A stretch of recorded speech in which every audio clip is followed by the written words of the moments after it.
Il faut donc se prémunir des esprits négatifs. Quand vous avez la moindre idée à soumettre à des Américains, par exemple, les retours sont généralement hyperlatifs. Mais c'est génial, marvelous, so cool, great. Tout est merveilleux. C'est très surprenant quand on a été élevé avec une culture française, voire même suspicieux. Mais on s'y fait vite en fait. En France, les retours sont généralement les suivants. Au mieux, on a un ouais, c'est pas mal. Au pire, bon, de toute façon, ça marchera jamais ton truc. Et cela, il faut le subir quotidiennement.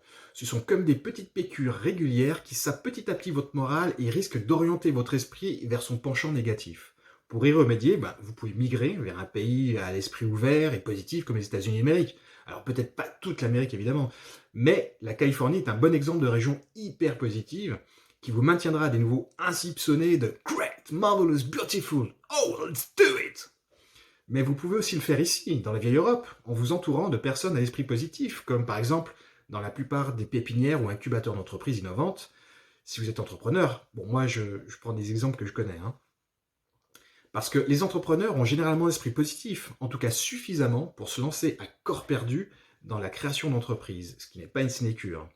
Et en ce qui concerne les esprits chagrins, pourquoi tu te lances là-dedans? T'as pas de choses à faire? Moi, à mon avis, tu vas te casser la gueule. Je dis ça, je dis rien. Ça marchera jamais.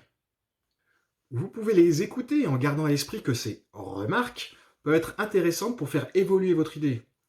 Pour cela, posez-leur des questions. Pourquoi? Pourquoi tu me dis ça? Vous apprendrez peut-être des choses intéressantes ou obtiendrez des points de vue que vous n'aviez pas jusque-là. N'hésitez pas à se poser cette question pourquoi plusieurs fois. En marketing, on dit qu'il faut poser la question 5 fois. En tout cas, faites-le jusqu'à ce que la réponse vous paraisse évidente. Et si l'esprit chagrin n'apporte pas de réponse étayée, alors sachez ne pas en tenir compte. Nous, en tout cas, on préfère les... Mais c'est pas mal ça, mon petit bonhomme. Faut continuer comme ça. Ouais.